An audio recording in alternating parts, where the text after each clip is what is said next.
ఇంకొక విషయాన్ని గుర్తు చేస్తున్నాను నేను. ఇప్పుడు నేను మా నేతకాని వర్గం తరఫున మాట్లాడుతున్నా.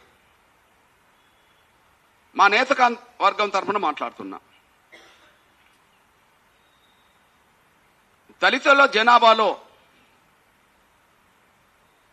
జనసంఖ్య పరంగా మొదటి స్థానంలో ఉన్నది మాదిగలు, రెండో స్థానంలో ఉన్నది మాలలు.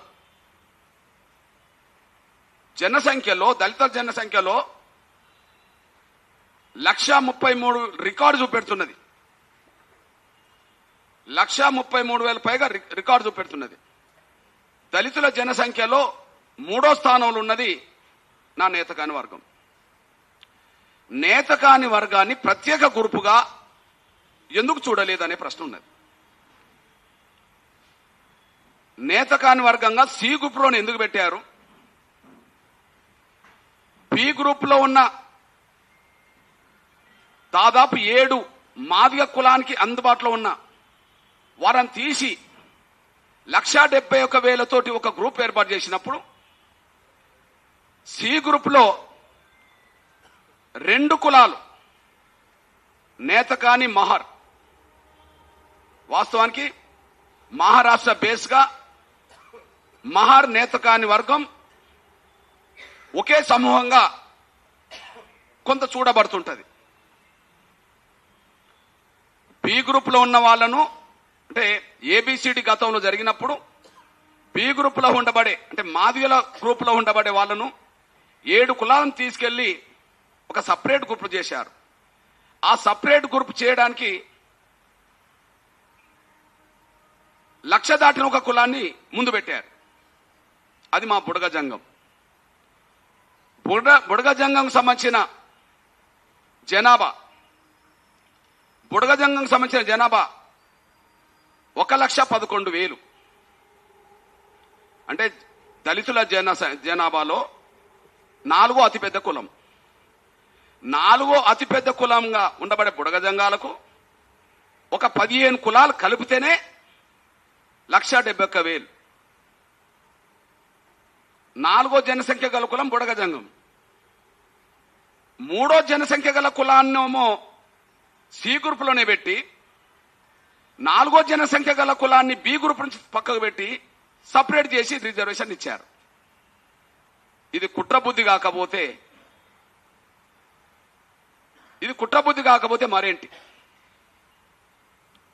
1,11,000 బుడగజంగాల ఒక కులానికి మిగిలిన 14 కులాలు కలిపితేనే 1,71,000.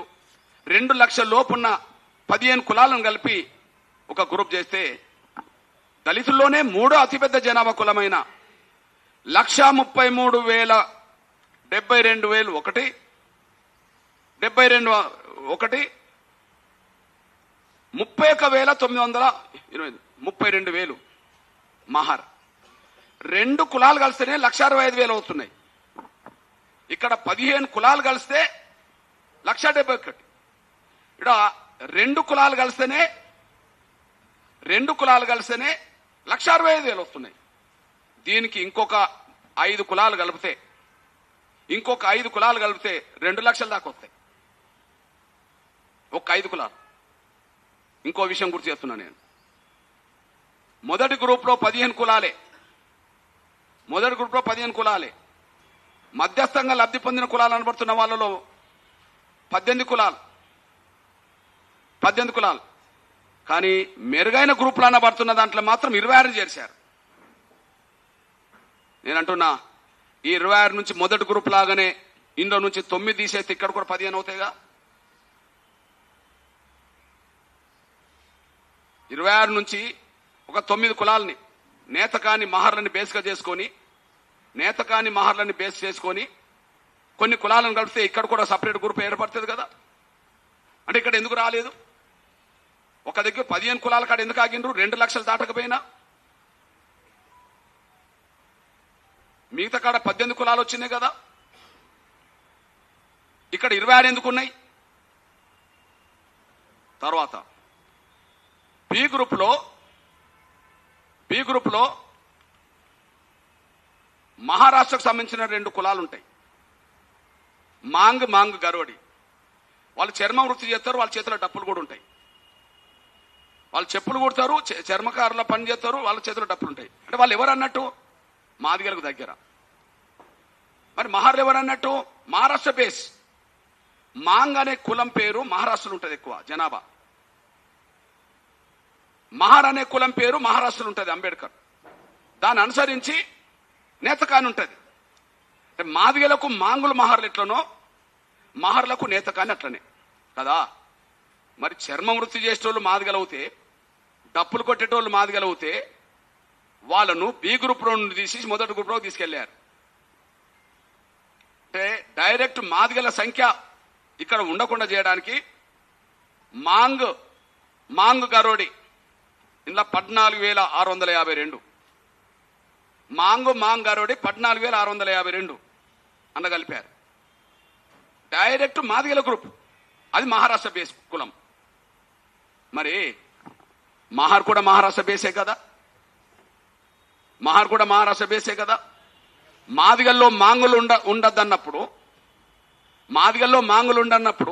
మాదిగ అనేది తెలుగు కులం. తెలుగు రాష్ట్రాల్లో మాదిగ అనేది కులం.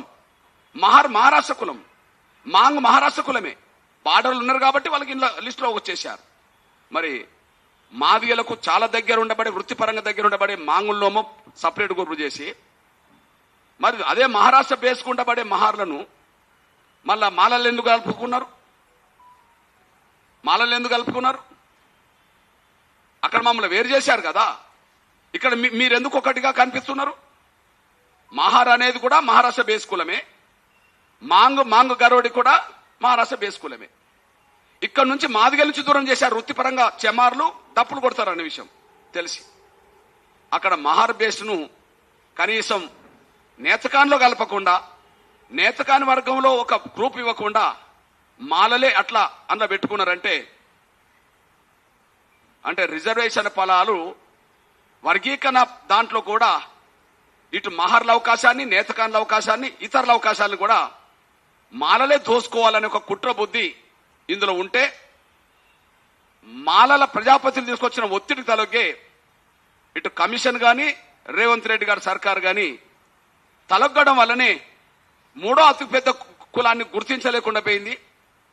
మహారాష్ట్ర బేసుకుండబడే మహార్లను నేతకానికి అందుబాటులో పెట్టకపోయింది అనేసి కూడా మీ దృష్టికి తీసుకొస్తున్నా నేను. ఇదంతా మన కళ్ళ ముందు కనిపిస్తున్న వాస్తవాలు అనేసి కూడా మీ దృష్టికి తీసుకొస్తున్నా నేను.